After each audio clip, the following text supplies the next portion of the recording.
साथियों, हर व्यक्ति चाहता है कि उसको उसके बचाए हुए पैसों पर अच्छा रिटर्न मिले, जिसके लिए वह अपने पैसों को अलग अलग जगह इन्वेस्ट करता है। जैसे कोई गोल्ड में, कोई सिल्वर में, कोई इंटरेस्ट पर पैसा उधार देकर और अपने बचाए हुए पैसों पर रिटर्न कमाते हैं। वहीं कुछ लोग सुरक्षित रिटर्न चाहते हैं, वह एफडी आरडी कर बैंक या पोस्ट ऑफिस में फिक्स 6 या 7% रिटर्न कमाते हैं। वहीं कुछ लोग इससे भी ज़्यादा बड़े वाले होते हैं, वो अपने बचत के पैसे को अपने सेविंग अकाउंट में ही रखते हैं, उसकी ना एफडी करते हैं ना आरडी करते हैं, और बैंक द्वारा जो नॉर्मल इंटरेस्ट दिया जाता है 2.5 या 3% वही लेते हैं। इन दोनों तरीकों में उनका पैसा ना बढ़ता है बल्कि कम होता है। वहीं कुछ लोग ऐसे अग्रेसिव इन्वेस्टर होते हैं जो अपने बचत के पैसे को स्टॉक मार्केट में इन्वेस्ट करते हैं और बहुत तेजी से रिटर्न कमाते हैं। अब स्टॉक मार्केट का नाम सुनते ही आपके दिमाग में सबसे पहले आया होगा कि स्टॉक मार्केट तो सट्टा बाजार है, यह तो जुआ है, यहाँ पर लाखों लोगों ने अपना पैसा गंवाया है, यहाँ पर पैसा इन्वेस्ट करने वाला बर्बाद हो जाता है, स्टॉक मार्केट में पैसा डूबता ही है। ऐसी अनेक बातें आपने सुनी होगी। जी हाँ, आपने बिल्कुल सही सुना है, यहाँ पर ऐसा भी होता है। लेकिन आपने एक बात और सुनी होगी कि एक व्यक्ति जिसने सिर्फ 10,000 रुपये लगाकर 1500 करोड़ रुपए कमाए हैं, दूसरा व्यक्ति जिसने 5,000 रुपये लगाकर 9,000 करोड़ रुपए कमाए हैं, एक ऐसा व्यक्ति जिसने 100 रुपये लगाकर 2.5 करोड़ रुपए कमाए हैं। ऐसे भी न जाने कितने उदाहरण हैं जिन लोगों ने 100-200 करोड़ से 20 लाख करोड़ तक कमाए हैं। और स्टॉक मार्केट से लोगों ने बहुत सारा पैसा कमाया है, और बहुत सारे लोगों ने स्टॉक मार्केट से इतना पैसा कमाया है कि उनकी 7 पीढ़ियां बैंक कर आए तो भी उनका पैसा खत्म नहीं होगा। और उन पैसा कमाने वाले लोगों को पूरी दुनिया बिजनेसमैन के नाम से जानती है, उनको कारोबारी बोला जाता है। क्यों बोला जाता है कारोबारी? क्योंकि वह बिजनेसमैन है। पूरा स्टॉक मार्केट एक बिजनेस है। जैसे अंबानी, अदानी, नारायण मूर्ति, राधा कृष्ण दमानी, अजीम प्रेम जी, राकेश झुनझुनवाला जी, आशीष कचोलिया जी, टाटा जी, बिरला जी आदि ऐसे अनेक उदाहरण हैं। कौन है ये? ये सारे लोग बिजनेसमैन हैं, इन्वेस्टर हैं। इन्होंने अपना पैसा स्टॉक मार्केट में इन्वेस्ट कर रखा है, और जिन्होंने शेयर मार्केट से 100 करोड़ से लेकर 20 लाख करोड़ रुपए तक कमाए हैं, जिन पैसों को हम करोड़ में नहीं गिन सकते। तो क्या ये सट्टा मार्केट से कमाना संभव है? नहीं दोस्तों, कतई संभव नहीं है। तो क्या इन बिजनेसमैनों को डर नहीं था कि इनका पैसा मार्केट में डूब जाएगा? नहीं था, इनको डर नहीं था। क्यों? क्योंकि स्टॉक मार्केट को जो व्यक्ति जिस नज़रिए से देखता है, स्टॉक मार्केट उसके लिए वही है। अगर आप बिजनेस के नज़रिए से देखते हो तो आपके लिए बिजनेस है, आप सट्टे की नज़रिए से देखते हो तो आपके लिए सट्टा है, और आप पैसा कमाने की जगह से देखते हो तो आपके लिए पैसा कमाने का माध्यम है, आप डुबाने के तरीके से देखते हो तो आपके लिए डुबाने का तरीका है।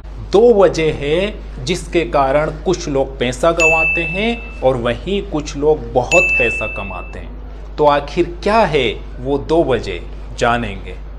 आप बचत करते करते पूरे जीवन भर में 1-2 करोड़ रुपए सेव नहीं कर सकते अपने सेविंग अकाउंट में, लेकिन इन्वेस्ट कर देते हो तो कंपाउंडिंग के कारण यह पैसा आपका बढ़कर 2, 4, 6 करोड़, 10 करोड़ या उससे ज़्यादा भी हो सकता है।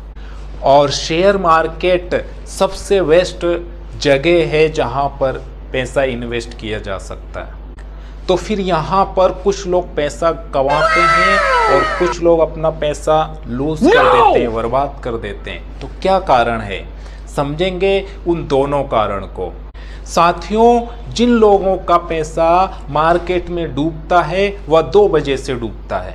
पहला है डर, दूसरा है लालच। और इन दोनों वजह के कारण कुछ लोग मार्केट में अपना पैसा डुबा देते हैं, जिसके चलते लोग ट्रेडिंग करते हैं, इंट्राडे ट्रेडिंग करते हैं, स्विंग ट्रेडिंग करते हैं, पोजिशनल ट्रेडिंग करते हैं, कमोडिटी ट्रेडिंग करते हैं और फ्यूचर एंड ऑप्शन ट्रेडिंग करते हैं, जिसमें NSE और BSE का डाटा कहता है, सारे ब्रोकर्स का डाटा कहता है कि 10 में से 9 लोगों को लॉस होता है।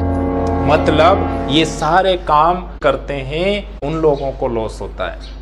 लेकिन वही कुछ लोग मार्केट से बहुत बड़ा पैसा बनाते हैं। साथियों, जो लोग मार्केट से बहुत बड़ा पैसा बनाते हैं वो स्टॉक में नहीं, स्टॉक के बिजनेस में इन्वेस्ट करते हैं। और वो जिस बिजनेस में इन्वेस्ट करते हैं उस बिजनेस का पूरा एनालिसिस करते हैं। पूरा एनालिसिस होने से उन्हें डर और लालच कभी नहीं आता। वो बिजनेस में इन्वेस्ट करते हैं, इसलिए ज़्यादा पैसा कमाने की नहीं सोचते, वो बहुत ज़्यादा रिटर्न नहीं चाहते। उन्हें 20 से 25% रिटर्न वार्षिक मिल जाए वो उनके लिए बहुत है। और वो किसी भी निर्णय पर ओवर कॉन्फिडेंस नहीं रखते। वो हर तिमाही और वार्षिक पर अपने सिलेक्ट किए हुए फंड या स्टॉक की रिजल्ट देखते हैं। इन्वेस्ट करने से पहले इन्वेस्ट करने वाले बिजनेस का फ्यूचर और पास्ट एनालिसिस कर लेते हैं। उस बिजनेस में क्या क्या संभावनाएं हो सकती है उसका भी डिटेल एनालिसिस कर लेते हैं। और अगर कहीं गलतियां होती है तो खुद की गलतियों से सीखते हैं। कोई भी फैसला जल्दबाजी में नहीं लेते। खरीदे हुए फंड या स्टॉक को तब तक होल्ड करते हैं जब तक उनका टारगेट ना आ जाए या चलने वाले बिजनेस का सैचुरेशन ना हो जाए।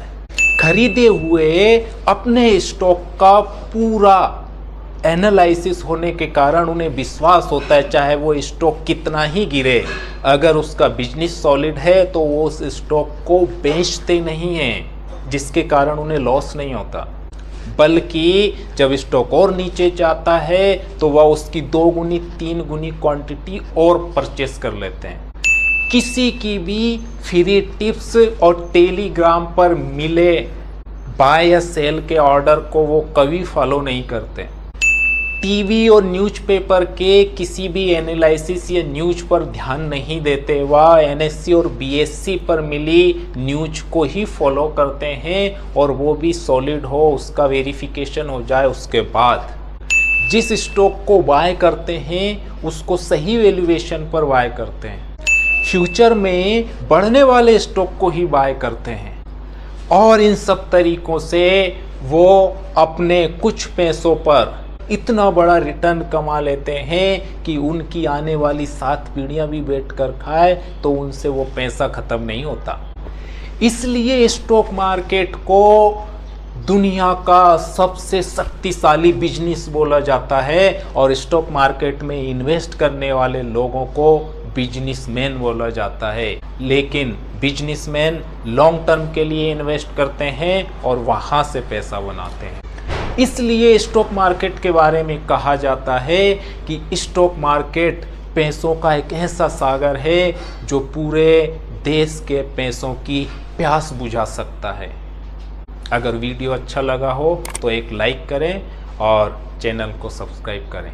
मिलते हैं अगले वीडियो में, तब तक के लिए नमस्ते, जय हिंद, जय भारत।